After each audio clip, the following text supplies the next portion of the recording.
خداوند عالم نے قرآن مقدس میں بہت ساری مثالیں دی ہیں، ان میں سے ایک مثال رسی کی ہے۔ آپ جانتے ہیں کہ اس رسی کی کئی حقیقتیں ہیں، یا کہ اس رسی کے بیان کے کئی پہلو ہیں۔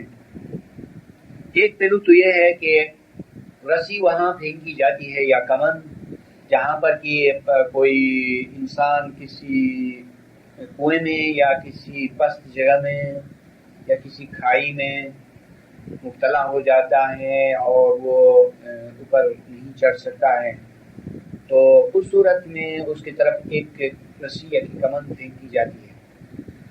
وہ کمن کو مضبوطی سے پکڑتا ہے، تھامے رہتا ہے، اور پھر جن ہستیوں نے یا جن لوگوں نے یہ رسی پھینکی ہے وہ اس کو کھینچ لاتے ہیں۔ عالمی بالا کے مقابلے میں روحانیت کی دنیا کے سامنے یہ دنیا جس میں ہم رہتے ہیں ایک گہرا کنواں ہے جو تاریک ہے، اور اسی لیے خداوند عالم نے یہ فرمایا کہ تمہاری طرف ایک رسی آئی ہے۔ یہ رسی امامت کی ہے، یہ رسی نور کی ہے، یہ رسی اپنے وقت میں رسول تھے۔ اور جہاں امام خدا کی رسی ہے تو امام کی کئی حیثیتیں ہیں۔ امام کی ایک حیثیت اس کی شخصیت ہے جو اس دنیائی ظاہر میں رہ کر جماعت کو فرماتے ہیں اور ہدایت کرتے ہیں۔ امام کی دوسری حیثیت ہم میں سے ہر فرد کے لیے ہمارے دل کے اندر اس کا نام ہے، اس کی محبت ہے، اس کا ذکر ہے۔ دیکھیں کہ خدا جن الفاظ میں ارشاد فرماتا ہے ان میں سے ہر ایک لفظ کی میننگ ہے، ہر ایک لفظ کی تعویل ہے، ہر ایک لفظ میں حکمت ہے۔ خدا نے جیسے ارشاد فرمایا کہ وَاعْتَصِمُوا بِحَبْلِ اللَّهِ جَمِيعًا، اس میں دو شرط ہیں، ایک مضبوطی سے تھامنا ہے، ایسا نہیں ڈھیلے پنے سے نہیں، مضبوطی سے، اور دوسری شرط جو ہے فردن فردن نہیں، تمام افراد نے مل کر اس کو مضبوطی سے تھامنا۔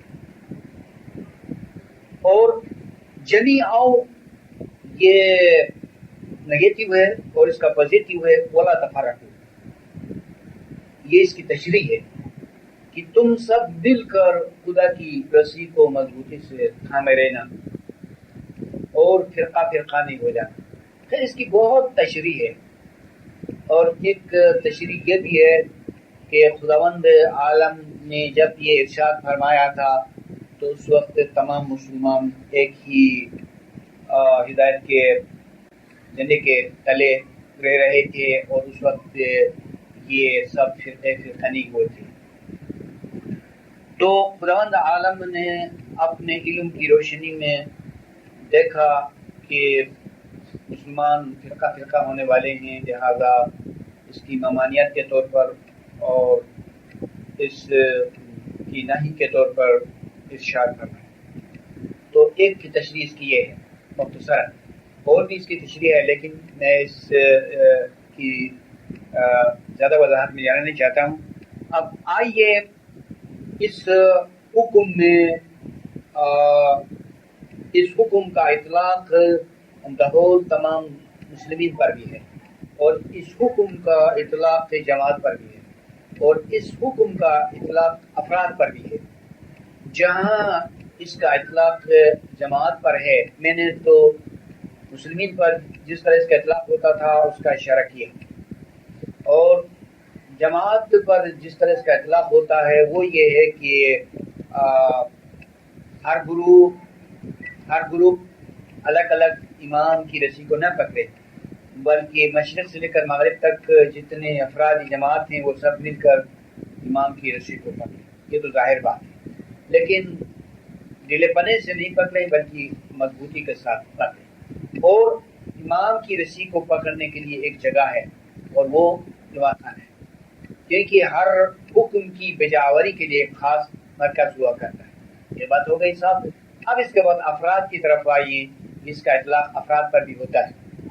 جہاں اس کا اطلاق افراد پر ہوتا ہے اس میں یوں ہے کہ ہر فرد مومن سے ان دو مقامات کے بعد تیسرے مقام پر فرمایا جاتا ہے کہ اے مومن، تم اپنے تمام خیالوں کو یکجا کر کے امام جو تمہارے اندر ایک اسم کی حیثیت میں موجود ہے اس کو مضبوطی سے پکڑو، ذکر کو، بول کو، یا عام طور پر خدا کے نام کو مضبوطی سے پکڑو۔ مضبوطی سے پکڑنے کا مطلب یہ ہے کہ ہم مکمل توجہ سے اور تمام خیالات کی مرکزیت سے نام خدا کو لیں، تاکہ ذکر خدا کی جو رسی ہے، امامت کی جو انفرادی رسی ہے، وہ ہمارے ہاتھ سے چھوٹ نہ جائے۔ حکیم جب کہتا ہے کہ مضبوطی سے پکڑنا تو اس کے اندر یہ معنی ہوتے ہیں کہ وہ چیز ہاتھ سے چھوٹ جانے والی ہوتی ہے یا کہ اس کے ہاتھ سے چھوٹ جانے کا اندیشہ ہوتا ہے۔ ابھی تو کہا جاتا ہے کہ مضبوطی سے پکڑنا۔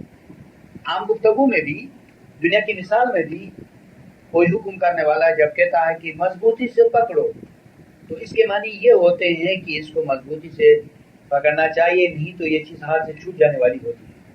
تو واقعاً زمانہ نبوت میں فرمایا گیا تھا، جس شان سے فرمایا گیا تھا کہ مسلمانوں تم اس خدا کی رسی کو مضبوطی سے تھامے رہنا، ایسا نہ ہو کہ تمہارے ہاتھوں سے چھوٹ جائے۔ واقعاً ہاتھ سے یہ رسی چھوٹ گئی۔ اگر اللہ کے اس امر مقدس کے بموجب لوگ مضبوطی سے تھامے رہتے تو یہ ہاتھ سے چھوٹنے چاہیے، اور وہ فرقہ فرقہ ہونے والے تھے، لہذا خدا نے فرمایا تھا کہ ولا تفرقوا۔ اور اگر خداوند کے امر فرمان کے بموجب فرقہ فرقہ نہ ہوتے تو پھر ان کے ہاتھ میں خدا کی رسی ہوتی۔ دیکھیے کہ جہاں کسی بیماری کا ذکر ہوتا ہے تو حکیم دوا کا بھی ساتھ ساتھ نام دیتا ہے، نسخہ بھی بتا دیتا ہے۔ تو خداوند عالم نے جب دیکھا کہ ایک بیماری پھیلنے والی تھی اور وہ تفرقہ بازی کی بیماری تھی، تو اس کے لیے دوا کے طور پر اور علاج کے طور پر فرمایا کہ خدا کی رسی اٹھا میرے۔ تو اس کی دوا یہ تھی، لیکن افسوس کی بات ہے کہ لوگوں نے نہیں سمجھا۔ اور امام کس طرح خدا کی رسی ہیں، اس کے لیے ہمیں سوچنا چاہیے کہ سب سے پہلے خدا کی رسی حضرت صلی اللہ علیہ وآلہ وسلم تھے اپنے وقت میں، اور قرآن اس خدا کی رسی کے معنی میں حضرت سے وابستہ تھا۔ اور جہاں ہم امام کو خدا کی رسی مانتے ہیں تو اس صورت میں بھی قرآن امام کے ساتھ ایک ہے، کیونکہ قرآن اور امام کے دو پہلو ہیں کہ ایک ان کی ظاہریت ہے اور ایک ان کی روحانیت ہے۔ جہاں قرآن کی روحانیت ہے اور جہاں امام کی روحانیت ہے تو اس میں یہ ایک ہے، اس لیے کہ آپ یقین رکھتے ہیں کہ قرآن کی ایک زندہ روح ہے۔ وہ زندہ روح ایک زندہ شخصیت میں رہ سکتی ہے۔ کوئی بھی زندہ روح ہے، اور زندہ روح کا تصور کسی ایسی چیز میں نہیں ملتا جو کہ وہ گویائی نہیں رکھتی ہو، وہ بولتی نہیں ہو، وہ خاموش ہو، اور وہ حیات و بقا نہیں رکھتی ہو، تو اس میں روح نہیں ہوتی ہے۔ لہذا وہ روح سب سے پہلے حضرت صلی اللہ علیہ وآلہ وسلم میں تھی، اور آپ کے بعد آپ کے برحق جانشین میں وہ روح موجود ہے۔ میں آپ کو ذرا وضاحت سے بتاؤں کہ کس طرح قرآن روح کی صورت میں نازل ہوا۔ دیکھا جائے تو قرآن روح مقدس کی ایک زندہ آواز کی شکل میں تھا، اور اس کے اندر روشنی تھی، آواز تھی، روحانیت کے اشارے تھے جن کو وحی کہا جاتا ہے۔ تو ایک زندہ حقیقت تھی، ایک جیتی جاگتی اور بولتی حقیقت تھی، اور اس کا نام روح قدسی تھا. تو یہ روح قدسی آن حضرت پر نازل ہوئی. اس روح کی عکاسی کی گئی، ترجمانی کی گئی. جس طرح میں ایک سائنس کی مثال دے دوں اس مقام پر کہ موجودہ وقت نے اور سائنس نے حقائق کو سمجھنے میں بڑی آسانیاں پیدا کر دی ہیں. تو ایک گروپ یا ایک شخص ایک سلجھی ہوئی مووی کو دیکھتا ہے، فلم کو دیکھتا ہے. فرض کیجئے کہ وہ مذہبی قسم کی ہے یا اخلاقی ہے، بہت اچھی ہے، ہمیں اس سلسلے میں ایک اچھی مثال کو لینی چاہیے. تو کچھ افراد اس کو دیکھ رہے ہیں جو بہت ہی اعلیٰ ہے. اس مووی میں روشنی بھی ہے، مناظر بھی ہیں، اور ماحول بھی ہے، آسمان زمین بھی ہے، اور بہت کچھ لوگ بھی ہیں. تو اس میں سے اس قصے کو یا ان نصیحتوں کو یا ان اخلاقی باتوں کو قلم بند کیا جاتا ہے، احاطۂ تحریر میں لایا جاتا ہے. تو اس وقت وہ قصہ بہت ہی محدود ہو جاتا ہے. خشک تحریر میں لانے کی بنا پر الفاظ میں وہ گنجائش نہیں ہے جو زندہ حقائق کو اپنے اندر سمجھ سکے.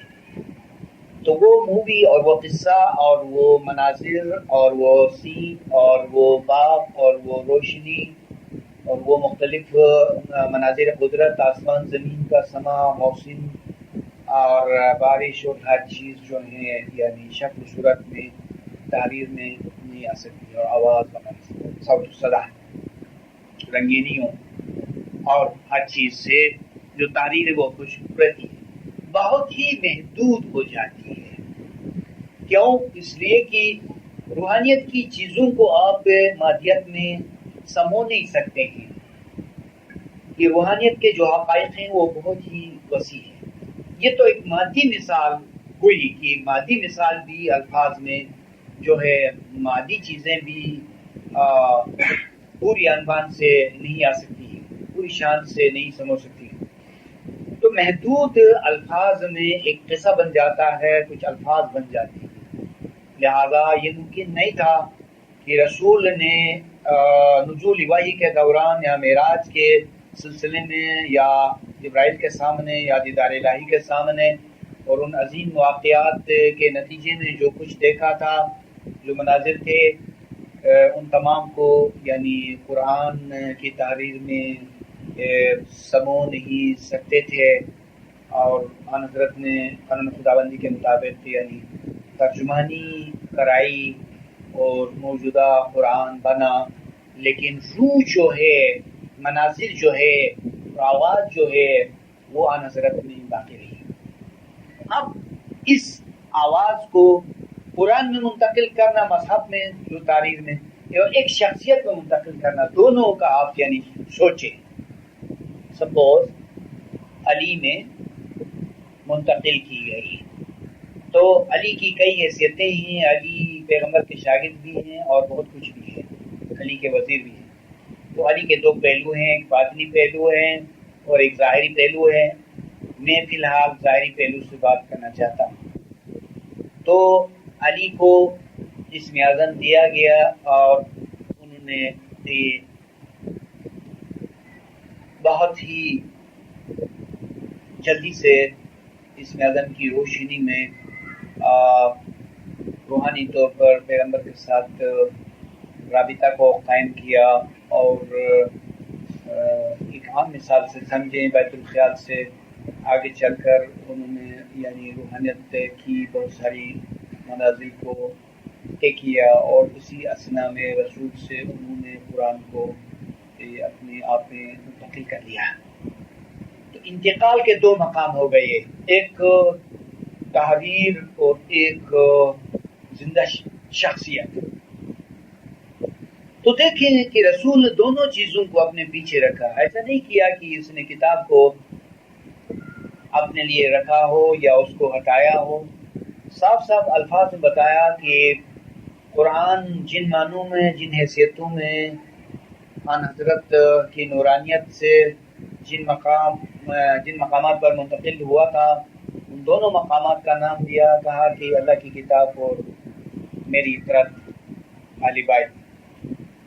تو ان دو مقامات پر دو طرح سے قرآن موجود تھا، مصحف میں یعنی کتاب میں، کتابی شکل میں، اور شخصیت میں یعنی امام میں قرآن کی زندہ روح۔ ابھی کسی طرح سے قرآن کی زندہ روح کی بات ہوئی تھی، تو لہذا پھر یہی سلسلہ دین حق میں جاری ہے کہ امام ہر وقت کوشش کرتے ہیں کہ عبادت و بندگی اور ذکر کے سلسلے میں قرآن کو منتقل کریں اور حقائق کو، روحانیت کو منتقل کر کے یعنی قابل اور باصلاحیت مومنین پر یہ ثابت کریں تاکہ ان کو شناخت حاصل ہو۔ جس معرفت کی ابھی بات ہوئی تھی وہ معرفت اس طرح آتی ہے، اور یہ آپ میں سے ہر ایک کی یہ کوشش ہے اس طرح راہ روحانیت میں آگے بڑھیں، قرآن کو دیکھیں، امام کو دیکھیں جو ایک ہے۔ تو قرآن الگ، امام الگ نہیں ہے۔ جب رسول اکرم صلی اللہ علیہ وآلہ وسلم قرآن کے نور کو منتقل کرتے تھے امام کی طرف، تو اسی وقت اپنا نور کو منتقل کرتے تھے، تو ایک ہی نور تھا۔ ہم آپ مانتے ہیں، اس بات کو تو مانتے ہیں کہ پیغمبر کا نور امام میں آیا، ہم اس کو یعنی دوسرے حضرات کے سامنے اس کو اپنی دلیل بناتے ہیں، بنیادی دلیل، لیکن ہم نے ابھی یہ نہیں سوچا کسی کے ساتھ ساتھ قرآن بھی منتقل ہوا تھا، بلکہ معلوم نہیں جب میں یہ تشریح کرتا تھا، جب میں کہتا تھا کہ علی ایک طرح سے پیغمبر کے شاگرد تھے، تو اس سے میں معلوم نہیں جو حقیقی اسماعیلی ہیں، جو فیض فل ہیں، وہ کس طرح سوچتے ہوں گے۔ اس کی کوئی بات نہیں ہے۔ جب آپ مانتے ہیں کہ جو نور نبوت تھا وہ پیغمبر سے علی میں منتقل ہو گیا، تو اس میں کترانے یا ہچکچانے کی کیا بات ہے کہ یہی ایک نور ہے، نور دو نہیں ہوتے ہیں۔ اگر نور کہیں دو ہو گئے یا نور کے متعلق دو کا تصور ہو گیا تو دونوں ناقص قرار پائیں گے اور کامل نہیں کہلائیں گے۔ تو جو نور ہے وہ کامل ہے اور اس میں سب کچھ ہے۔ جو نور حقیقی ہے اسی میں نور امامت ہے، نور نبوت ہے اور نور قرآن ہے۔ لہذا جو نور آپ کے نزدیک، جو نور اور آن حضرت سے مولا مرتضی میں منتقل ہو رہا تھا، اسی میں قرآن کی روح تھی اور قرآن کا نور بھی تھا۔ نور الگ، روح الگ یہ نہیں ہے۔ جو عظیم روح ہے وہ یہ نور بھی ہے، اور جو نور ہے وہ روح بھی ہے، لہذا اس نور میں روح ہے۔ اور دوسری بات، آپ ایک اور واقعہ کو جانتے ہیں، میں صرف اشارہ سے یعنی ریمائنڈ کراؤں، اب ہم بلکہ سب مسلمین یہ مانتے ہیں کہ خدا نے اپنی روح آدم میں پھونک کی۔ میں سوال کرتا ہوں کہ وہ روح کیا ہے؟ آیا نور یا خالی کوئی تاریک روح؟ نہیں، وہ تو روح تھی اور نور تھا۔ وہ اگر روح کہیں تو روشن تھی، اور اگر نور مانے تو ایک زندہ روح کی حیثیت سے نور تھا۔ تو دوسرے سوال میں آپ سے یہ کروں کہ کیا یہ ایک دائمی واقعہ ہے کہ یا کہ مخصوص آدم کے لیے یہ بات ہے؟ آپ ذرا سوچ کے اپنے جنرل نالج کی روشنی میں سے مجھے یقیناً یہ جواب دیں گے کہ یہ اللہ کی عادت جو ہے وہ ایک سی رہتی ہے، اور خصوصاً اللہ کی عادت جو ہے وہ بنیادی کاموں میں بدلتی نہیں ہے۔ جو دین کے عظیم کام ہیں ان میں اللہ کی عادت جو ہے اس میں تبدیلی نہیں آتی ہے، اور خصوصاً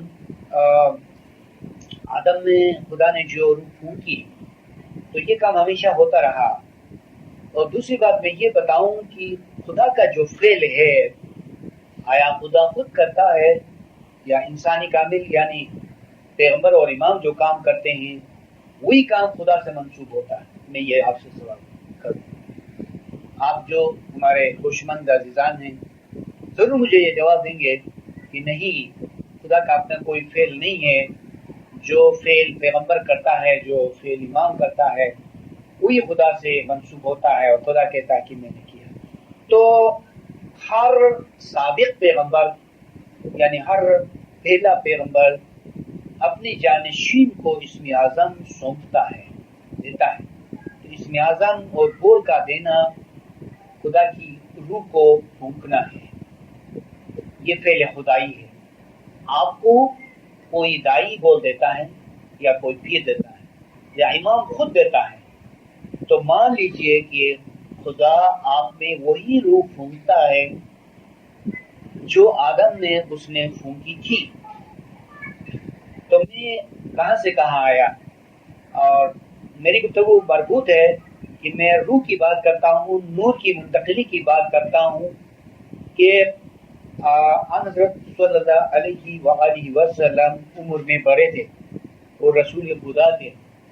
تو آپ اس میں کوئی شک نہ رکھیں کہ آن حضرت نے جناب مرتضی علی کو بول دیا، چونکہ نور دینا چاہتے تھے. تو نور دینے کا طریقہ بس ایک ہی ہے، دو نہیں. وہ علم ہے، وہ توجہ ہے، وہ محبت ہے، وہ نظر ہے، وہ بول ہے، وہ اس میں اعظم. اسی پل سے نور کی منتقلی ہو جاتی ہے، اور باطن میں علی کا جو کچھ مرتبہ ہے اس سے کوئی انکار نہیں ہے. آپ کو تعجب ہوگا کہ نور باپ بھی ہے اور بیٹا بھی ہے. کیوں؟ آپ پوچھیں گے کہ اس کی وضاحت چاہیے، اس کا ثبوت چاہیے، اس کے لیے دلیل چاہیے کہ نور کس طرح باپ بھی ہو سکتا ہے اور بیٹا بھی ہو سکتا ہے. دیکھیں، جب کسی بھی امام میں نور آتا ہے تو اس کے کئی پہلو ہوتے ہیں. کیا وہ پیغمبر کا نور نہیں ہے؟ کیا وہ خدا کا نور ہے؟ نہیں ہے. کیا وہ امام کے آباء و اجداد کا نور ہے؟ نہیں ہے. کیا امام کے والد بزرگوار کا نور نہیں ہے؟ کیا یہ نور امام کا اپنا نور نہیں ہے؟ کیا یہ نور امام کے بیٹے کا نور نہیں ہے؟ تو چونکہ نور کے اندر یعنی ماضی نہیں ہے، مستقبل نہیں ہے، حال نہیں ہے، تو وہ یہ نور کہہ سکتا کہ میں تمہارا بیٹا ہوں. کبھی کہہ سکتے میں تمہارا باپ ہوں، کبھی کہہ سکتا ہے کہ میں پیغمبر ہوں، کبھی کہہ سکتا ہے کہ میں خدا ہوں، کبھی کہہ سکتا ہے کہ میں نور قرآن ہوں، کبھی کہہ سکتا ہے کہ میں نور معرفت ہوں، کبھی کہہ سکتا ہے کہ میں نور ایمان ہوں، کبھی کہہ سکتا ہے کہ میں جملہ مومنین کا نور ہوں. کیا ان میں سے کوئی بات جھوٹ ہے؟ ارے بابا، دنیا کی چیزیں نارسا ہیں، محدود ہیں، تمام حقیقتوں کو ایک چیز پیش نہیں کر سکتی. اس لیے ہر چیز کی خاصیت کو ظاہر کرنے کے لیے الگ الگ ڈفرینٹ چیزیں ہوتی ہیں، تبھی تو چیزوں کی کمی پوری ہو جاتی ہے. لیکن روحانیت ہے کہ ایک ہی چیز تمام اشیاء کی نمائندگی کرتی ہے، اور خصوصاً نور. اس میں کیا کمی ہے؟ تو لہذا وہ نور علی تھا، وہ نور نبی تھا، وہ نور خدا تھا، وہ نور معرفت تھا، وہ نور پنجتن تھا، وہ نور قرآن تھا، وہ نور مومنین تھا. اس کی کئی نسبتیں ہیں. مثنوی مولوی اپنی منظوم کتاب میں یعنی کتاب مثنوی میں کہتا ہے ایک شخص کی نسبتوں کو دیکھو. ایک شخص کی رشتہ داریوں کو دیکھو. ایک ہی شخص ہے، وہ کسی کا داماد ہے تو کسی کا خسر ہے تو کسی کا بھائی ہے تو کسی کا ماموں ہے، کسی کا بھانجا ہے تو کسی کا بیٹا ہے. ایک ہی شخص ہے لیکن اس کی نسبتیں مختلف ہیں. بہت کچھ ہے. تو کیا ایک انسان کی اتنی نسبتیں ہوا کرتی ہیں تو نور کی نسبتیں محدود ہونی چاہیے؟ نہیں، نور کی نسبتیں محدود نہیں ہیں. لہذا اس میں ہمیں آپ کو اس میں کیا خوف ہے کہ اگر ہم مانیں کہ وہ نور نبی تھا، وہ نور نبی تھا تو نور علی تھا. ابھی ہم نے ثبوت پیش کیا نا کہ ایک ہی نور کبھی باپ سے منسوب ہو کے کہلا سکتا ہے کہ باپ کا نور ہے، کبھی آنے والے اور ہونے والے بیٹے سے منسوب ہو کے کہلا سکتا ہے کہ یہ بیٹے کا نور ہے. یہ نور کی عادت ہے، یہ نور کا مزاج ہے، یہ نور کا قانون ہے. لہذا اس کے لیے جاننے کی ضرورت ہے. اس دین کے اندر اتنی خوبیاں ہیں اور اس کے اندر اتنا حسن جمال ہے، ایسے جواہرات سے بھرپور ہے کیا اس کی تعریف کریں، تعریف نہیں ہو سکتی ہے۔ تو عزیزان من، اس گفتگو سے آپ نے صرف ایک اندازہ لگایا کہ معرفت کی کیا شان ہے اور دین کے کیسے کیسے اسرار ہیں اور قرآن کے حقائق اور نور کے کتنے پہلو ہیں، کیسی حقیقتیں ہیں، کتنے ایسے وید ہیں جو ابھی تک معلوم نہیں ہیں۔ ہم تو ان ویدوں سے ناواقف ہیں، ہم تو ان ویدوں سے بے خبر ہیں، ہم تو ان خزانوں تک جانے کے لیے جدوجہد نہیں کر رہے ہیں۔ میری یہ خواہش ہوگی کہ آپ میں اس علم کے لیے تڑپ پیدا ہو جائے، ایک شوق پیدا ہو جائے، تاکہ آپ زیادہ سے زیادہ اپنے خداوند کے لیے شکر گزار ہوں گے کہ آپ کا راستہ ایسا ہے، آپ کے امام ایسے ہی، اور نور ایک ایسی ہمگیر حقیقت کا نام ہے۔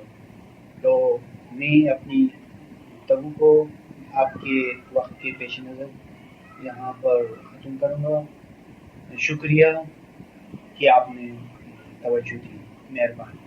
یعنی انہوں نے سوال کیا میری اس موجودہ گفتگو کے حوالے سے، فرمایا کہ آپ نے تو واقعہ آدم کے سلسلے میں کہا کہ خداوند نے آدم میں اپنی روح پھونکی، اور دوسری مثالوں میں بھی جب امام، ہر پیغمبر اور ہر امام اپنے وارث کو، اپنے جانشین کو جب یہ روح پھونکتے ہیں یا اسم اعظم دیتے ہیں تو یقیناً وہ اسم اعظم بہت کم عرصے میں اس ہستی کے اندر بولنے لگتا ہے اور وہ ایک زندہ نور کی حیثیت سے اپنا کام کر جاتا ہے۔ لیکن انہوں نے پوچھا کہ یہ کیا وجہ ہے کہ مولا وفا اپنے مریدوں کو جب اسم اعظم دیتے ہیں، اور اگر آپ کے کہنے کے بموجب یہ خداوند کا روح پھونک دینا ہے تو اس میں کیوں ایسا ہے کہ اس کا نتیجہ خاطر خواہ نہیں نکلتا اور بہت سے مراحل طے کرنے پڑتے ہیں؟ انہوں نے، میں سمجھتا ہوں کہ ایسی دانشمندی سے سوال کیا کہ شاید ہی کوئی ایسا سوال کر سکے، بہت ہی سنجیدگی سے، اور یہ ایک طرح سے بہت مشکل بھی ہے اس کا جواب۔ لیکن مشکل نہیں ہے یہ کہ ہر پیغمبر اور ہر امام کو جو مواقع فراہم ہیں وہ خصوصیت کے ساتھ ہیں، اس میں بہت ہی خاص مقام ہے، وہ ایک اونچا مقام ہے۔ اس میں زیادہ سے زیادہ یہ سوال ہوگا کہ پیغمبروں کو یہ موقع یعنی خصوصی طور پر کیوں دیا گیا کہ وہ نورانی فیملی میں سے ہیں، ان کے گھرانے ایسے ہیں کہ وہاں روحانی ترقی ہونے کا سوال ہی نہیں ہوتا۔ یہ مومنین اس میں اعتراض اس لیے نہیں ہوگا کہ یہ سوال نہیں ہے اس لیے کہ پیغمبروں کا دنیا میں آنا تو بنی نوع انسان کی بہتری ہی کے لیے ہے۔ اگر ان کو خصوصیت دی گئی ہے یا بڑی اہمیت دی گئی ہے یا وہ اعلیٰ مقام پر ہیں تو اس کا فائدہ نہ صرف ان کی ذات تک محدود ہے بلکہ اس کا عظیم اور وسیع فائدہ تمام انسانوں کے لیے ہے۔ لہذا اس میں اس نوعیت کا سوال پیدا نہیں ہوگا کہ ان کو یہ مرتبہ کیا حاصل ہے۔ اب میں اس خصوصیت کے ثبوت کے بعد یہ عرض کرنا چاہوں گا کہ وہاں چونکہ موقع ہی ایسا ہے، وہاں چونکہ مرتبہ ہی ایسا ہے، وہاں چونکہ علم ہی ایسا ہے، وہاں چونکہ ماحول ہی ایسا ہے، چونکہ وہ پیغمبر ہیں، لہذا ان کے لیے بڑی آسانی سے اسم اعظم اپنا کام بہت جلد کر جاتا ہے۔ اور اب آئیے کہ مریدوں میں یہ جو تاخیر ہوتی ہے اس کی ذرا توجہ کریں۔ دیکھیں، اگر کوئی مومن اسم اعظم کے لحاظ سے خاطر خواہ دنیا میں کامیاب نہیں ہوتا ہے اور وہ برابر محنت اٹھاتا رہتا ہے، مشقت کرتا جاتا ہے، اور صبح خیزی کرتا ہے، عبادت کرتا ہے، جو کچھ بھی ہو سکے تو وہ محنت کرتا ہے. تو اس سے کیا ہوگا؟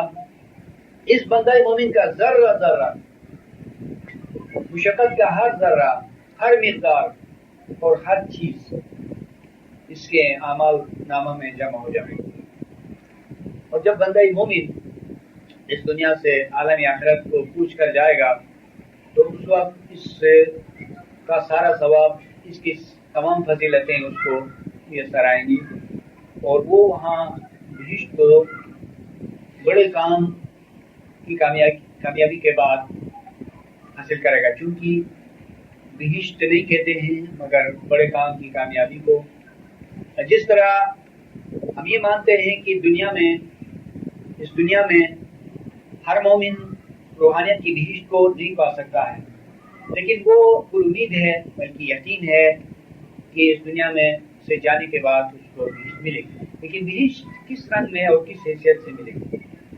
اسی طرح ملے گی کہ وہ اس کو اسم اعظم کا جو کام ہے اس کا دروازہ کھل جائے گا، اس کے مراحل بڑی آسانی کے ساتھ طے ہو جائیں گے، اور وہ ایک دم سے پیغمبروں کے پیچھے پیچھے، اماموں کے پیچھے پیچھے چلنے لگے گا. تو جو یعنی کثر یہاں باقی رہتی ہے وہ وہاں نکل جائے گی، اور ایک دم سے وہ پیغمبروں کو جا لے گا، یعنی ان کے پیچھے پہنچے گا. لہذا کیا ہی شان ہے کہ مایوسی نہیں ہے، اور یہ بڑا کام کا لینا حکمت سے خالی نہیں ہے کہ اس کے بہانے سے بڑی ریاضت ہوتی ہے. اور اگر کسی مومن کو اس کا افسوس ہوتا ہے تو اس افسوس میں بھی بڑا ثواب ہے، اور دل دکھتا ہے تو اس دل کے دکھنے میں بھی بڑا ثواب ہے، یہ بھی عبادت ہے. اور اگر کوئی مومن کہتا ہے کہ مولا کا تو اس میں کیا قصور ہے، میرا قصور ہے، تو یوں کہنے میں بھی بڑا ثواب ہے.